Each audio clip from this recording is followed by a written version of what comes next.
बात सिर्फ इतना है कि बुलडोजर चलाने से बंगाल का विकास नहीं होगा। बंगाल को ह्यूज इन्वेस्टमेंट की जरूरत है जो बुलडोजर चलाने से नहीं मिलेगा। अगर बंगाल में रोजगार चाहिए तो बंगाल में आपको शांति बात करनी होगी। बंगाल में विकास चाहिए तो शांति की बात चाहिए होगी। और मैंने भी इनके गुंडों से मार खाया। इन्हें 15 सालों में इनके पार्टी के लोगों ने पुलिस का यूज करके, गुंडों का यूज करके लगभग विपक्ष और अपोजिशन को खत्म कर दिया। और आज जब कहीं भी बुलडोजर चल रहा है तो हेल्प करने के लिए, मदद करने के लिए कोई नहीं है। इनके जो नेता, एमएलए, काउंसिलर सब भागे हुए।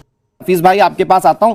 ये सिद्दीकुल्लाह खान जो है वो पश्चिम बंगाल के पूर्व मंत्री, वो कह रहे हैं मुस्लिमों को डराया जा रहा है, जबकि पश्चिम बंगाल सरकार कह रही है अवैध के खिलाफ कार्रवाई होगी।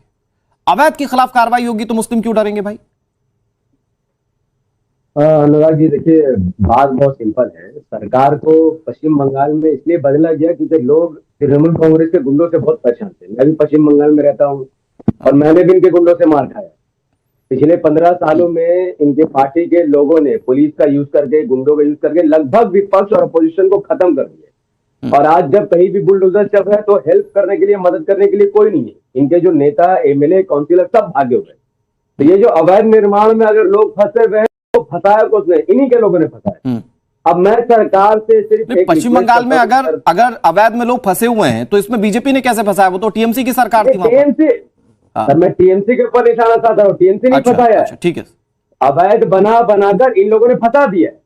अब मैं सरकार से ये रिक्वेस्ट कर रहा हूँ कि देखिए, बुलडोजर चलाकर परिवार का परिवार तबाह करना कोई सॉल्यूशन नहीं है। आप देखिए किसने बनाया है, किसने पैसा खाया है, कैसे प्लानिंग पास हुआ, कैसे अवैध खड़ा हुआ, कौन पुलिस मिला हुआ, कौन ऑफिसर मिला हुआ, आप सबको सजा दी।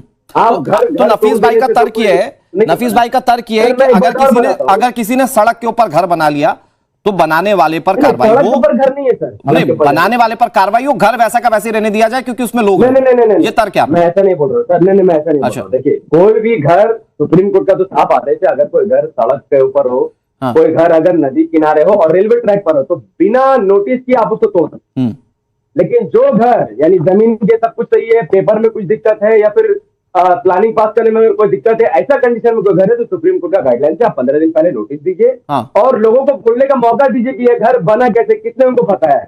हम ये रिक्वेस्ट कर रहे हैं शुभेंदु अधिकारी जी से और सरकार से कि सर, सरकार का काम है रोटी कपड़ा मकान देना है। रोटी कपड़ा मकान छीनना सरकार का काम नहीं है। तो गरीब लोग जो फंसे हुए हैं, सरकार का काम था मकान देना, सरकार ने नहीं दिया 15 साल में। तो जिसको जहां समझ में है उसने घर लिया और घर बनाया है। तो मतलब सब कुछ सरकार के नाक के नीचे हुआ है। सूफिया नफीस भाई एक आंकड़े के साथ आ रहा हूं, तो फिर डिमीन क्यों किया जा रहा है बंगाल के अंदर योगी मॉडल बोल बोलकर? अनुराग जी देखिए, कोई भी क्राइम हो या फिर अवैध निर्माण हो, मैं उसमें हिंदू और मुस्लिम का एंगल नहीं देखता हूँ। कोई अगर क्राइम करता है तो आप संवैधानिक तरीके